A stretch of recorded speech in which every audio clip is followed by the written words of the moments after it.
Hi guys, and welcome to our weekly wrap-up.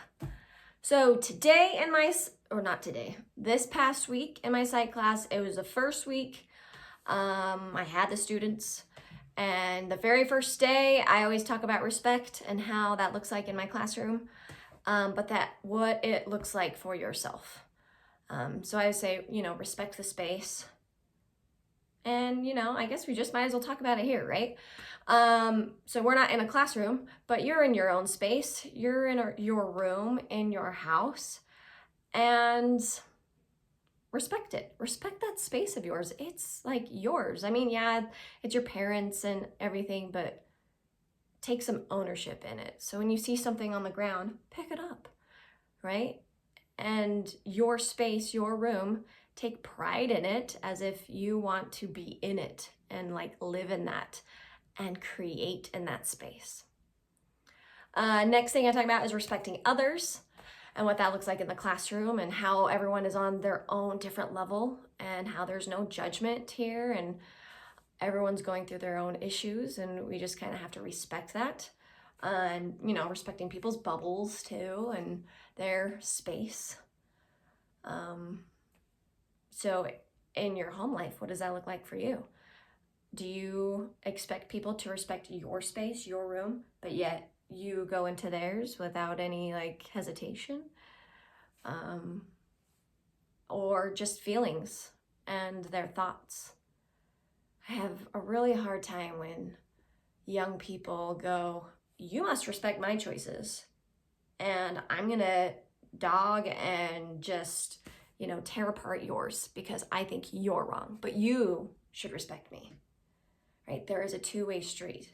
When I used to go on social media a lot, I saw this a lot. Like, how dare you say this and this and this? You are the worst. You're terrible. Ba, ba, ba. Your religion is this. Da, da, da, da, da. I'm just like, wow. How do you expect that respect if you're not willing to give it as well? So next time you're in an argument or a fight, think about if you're respecting their feelings and you're expecting them to respect yours.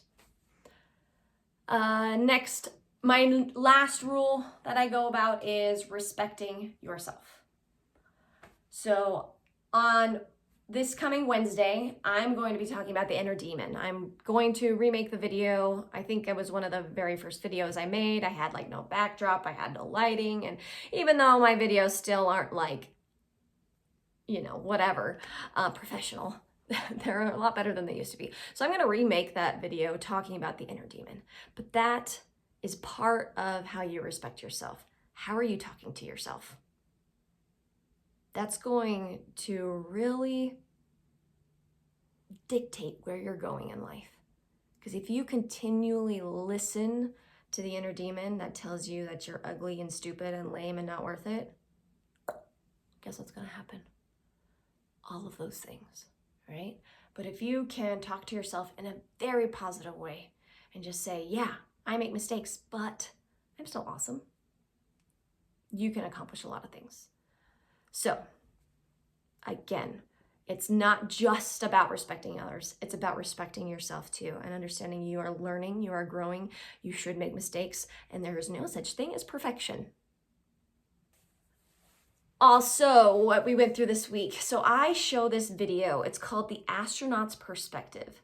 So I went to Texas a few years ago when we went to the Space Museum. And we went into this room where they had this big screen that was as large as a football field. It was huge. And it showed this video of these astronauts in space and their perspective of Earth.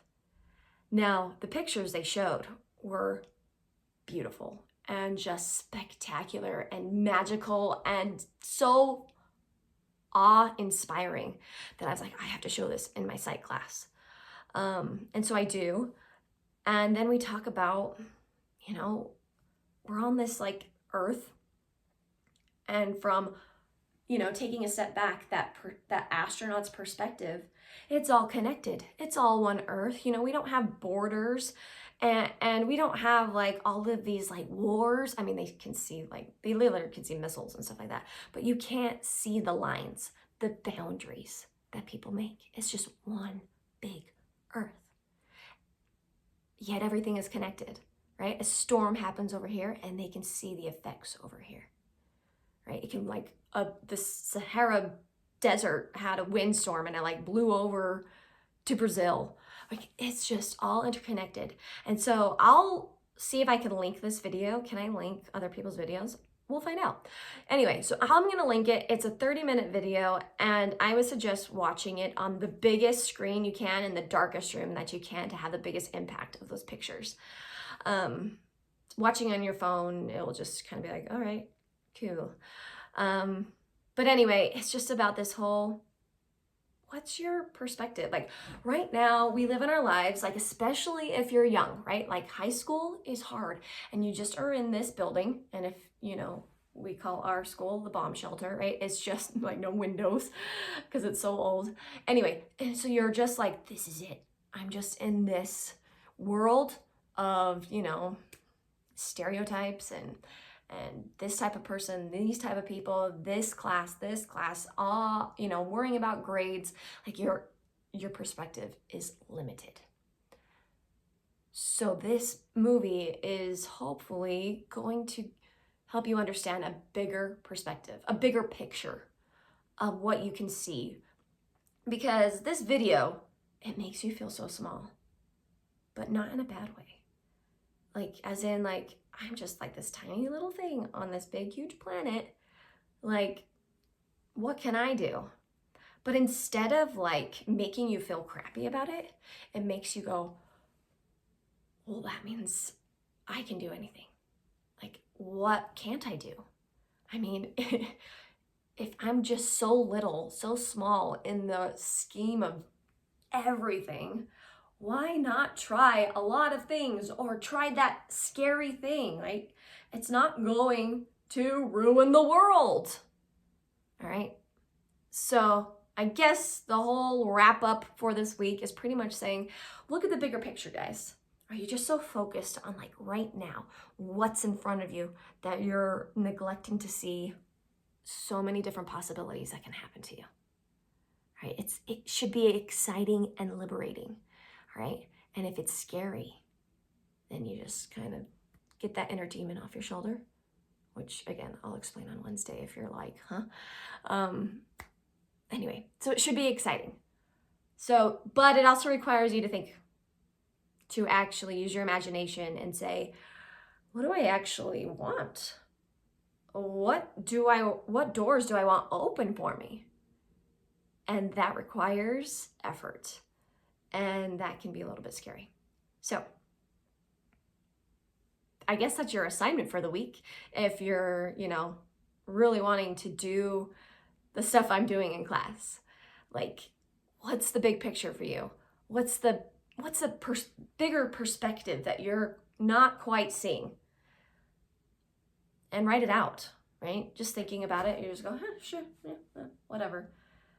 But write it down. Write it, have a notes page, things to think about, things to work on, whatever, and have that big picture thing. And don't let it scare you. Right? And it doesn't necessarily have to be like this big, huge impact. You know, I want to be famous for this. I want to be rich because I did this, you know? It can just be like, well, when I'm old, I kind of want this life, right? And then it can help you, you know, then you can be like, all right, well, this and this could get me there. So it doesn't really matter which way I choose. I'm just going to choose one, right? And then you might have choices that come up and you go, oh, that's not going to work to get there. So better change paths. All right. Having the bigger picture in mind can help you make choices in life. So write it down and have a good week. And that was a life lesson with Lindsay. All right, guys, go write down your big picture ideas. You can change them at any time. There is no wrong answer. Just whatever works for you now. And then decide what respect looks like for you. All right, what it's going to look like in your space, how you treat others, and especially how you treat yourself. All right, stop letting those negative thoughts fester and make you miserable. All right? All right, guys, get off social media and go do something. Love you. Bye.